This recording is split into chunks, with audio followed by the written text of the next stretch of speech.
This video is sponsored by CellArt's playing cards. Thanks to CellArt and a successful Kickstarter campaign, here we have the SCP Foundation playing cards, a full pack of regular playing cards, but all SCP themed. Each of the 4 suits have their own distinctive background style, and all of the jacks, queens and kings have their own illustrations, as well as both of the jokers naturally. The cards are all beautifully printed on high quality paper, they have their own custom reverse image and come with their own gilded packaging. So the next time you are having a games night and are in need of a pack of playing cards, ditch the old familiar ones and get these awesome ones out instead. Follow the link in the description to the official website and get your own deck of SCP playing cards now.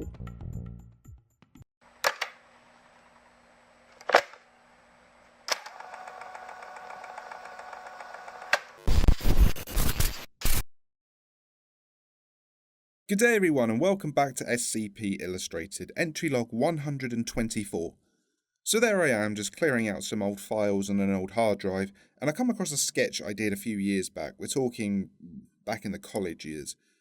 Anyway, I took one look at it and I saw the outline of an SCP idea forming. Nothing amazing, just a short and simple little SCP idea, and I thought, heck, I'll show it to you guys because I reckon you'd appreciate it. So, this is SCP A123, it's called The Vow, and it's a Euclid level SCP, and without further ado, let's begin.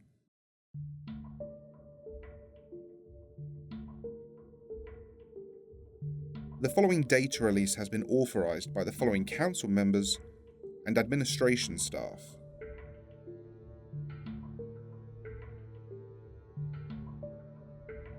Description: SCP-A123 consists of 2 separate phenomena. SCP-A123-1 is an immense arachnid with a leg span of 15 meters. SCP-A123-2 is a royal knight, donning the garb of those worn in the service of King Henry II. SCP-A123-1 is both powerful and aggressive. It will attack any mammalian lifeform on sight, even if it is not in need of sustenance.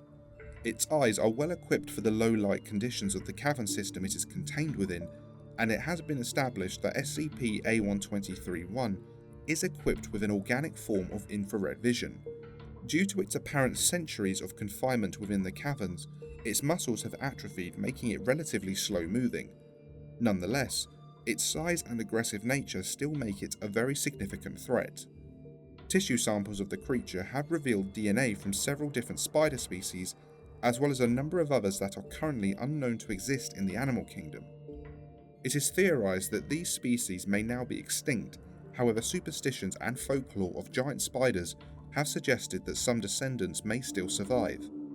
The hunting tactics of SCP-A123-1 are comparable to those of a funnel web spider and those of an eldritch horror. It will do open battle with SCP-A123-2, but when hunting, prefers to ambush prey as they get entangled in silk strands threaded throughout the caverns. The origins of SCP-A123-1 are inconclusive. However, in light of information gathered from SCP-A123-2, it is believed that there are no other specimens in existence.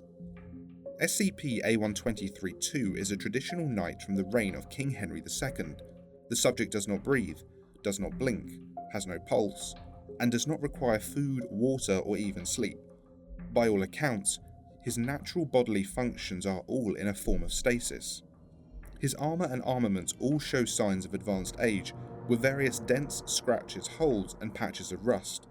This is with the exception of his sword, which has managed to keep its edge perfectly.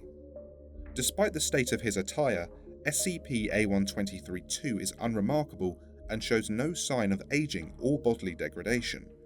SCP-A123-2 has stated that in the past, armour and weapons were left for him as tribute.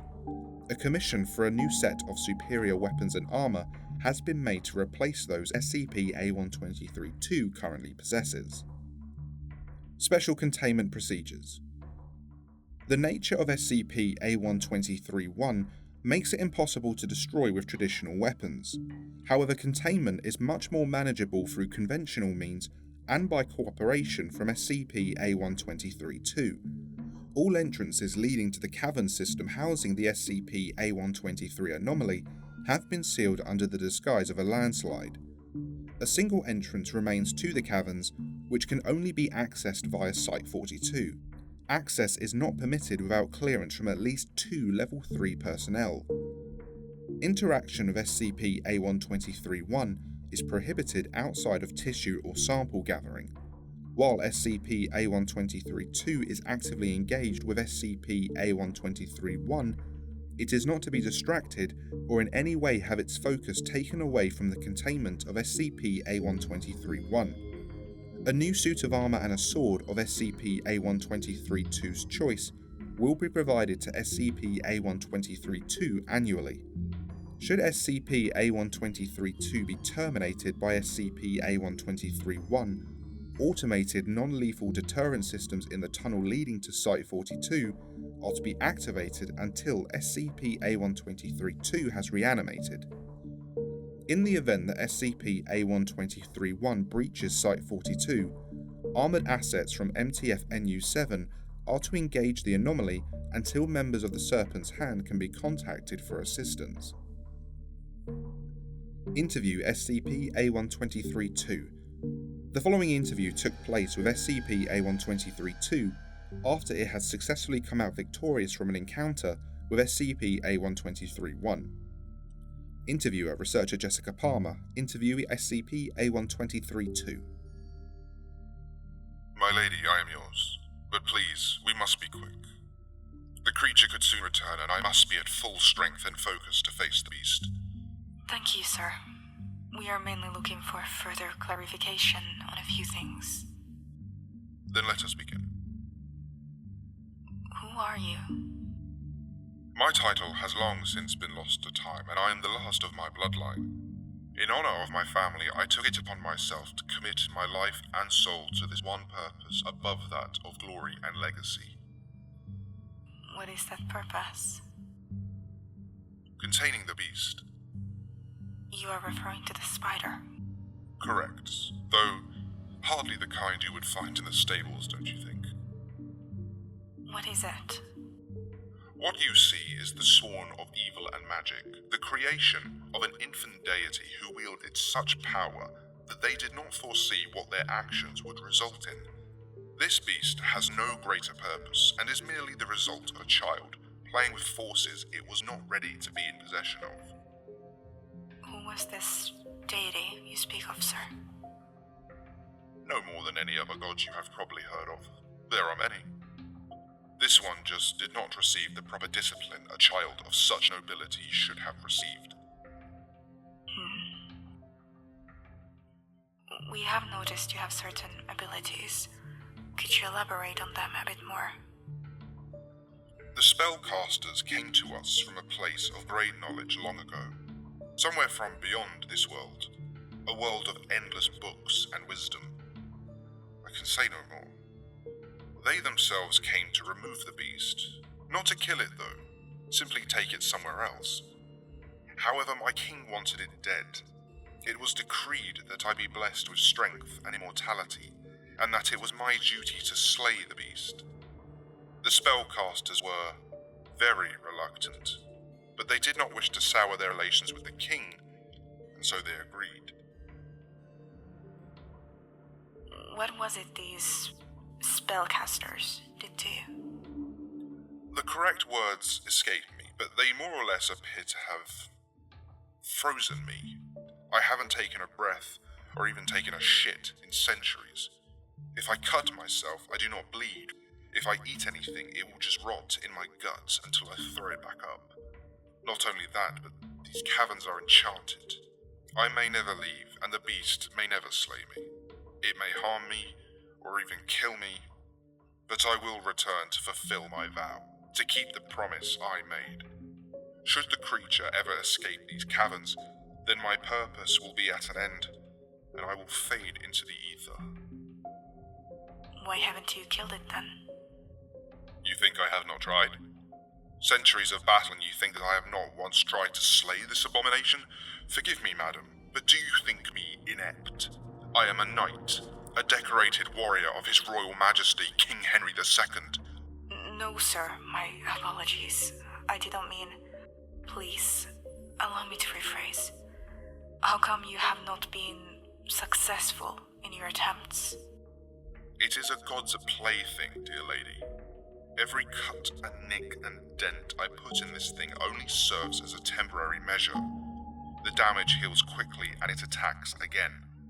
Should the creature reach the outside world, it will roam unopposed and leave death and misery in its wake.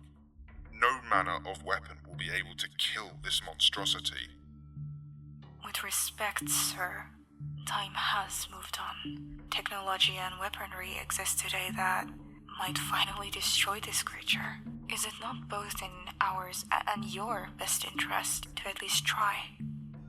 This is my purpose and my burden. Me and it are bound to one another. It must not be allowed to escape and also not be allowed to die. Can you imagine the wrath of a god once it discovered that you killed its pet?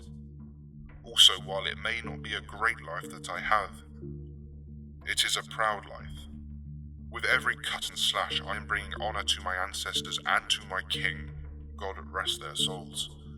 I am under no delusion that they still live, but I can feel their gaze on me even now. And they are proud. If this is to end, it will end with my... The creature approaches.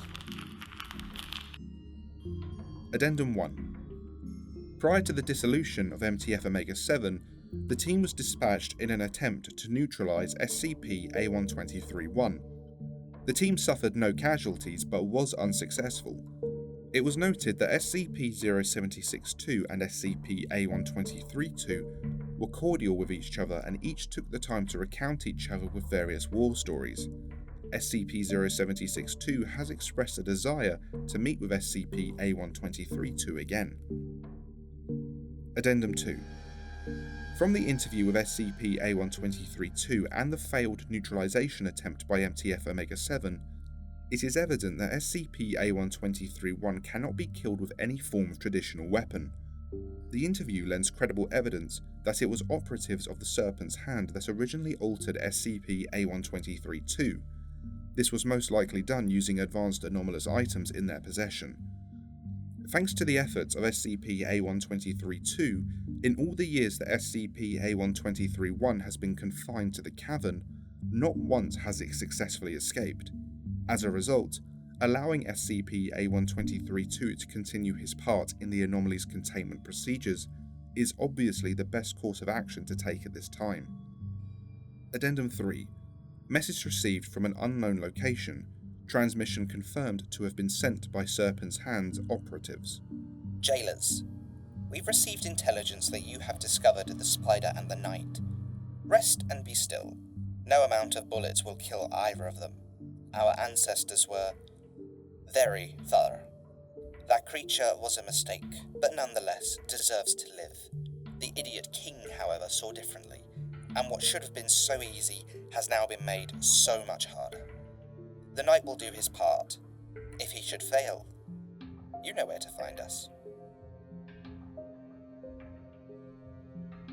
And that concludes this little SCP I came up with, inspired by an old drawing. I hope you enjoyed this entry. Be sure to like and subscribe if you did. Next time will be the SCP summarised for this month. A lot of you have been asking what happened to these. All will be explained next time. Be sure to follow the Facebook, the Twitter and the Instagram for video updates. Check out the SCP Illustrated shop for posters and prints. All the links can be found below.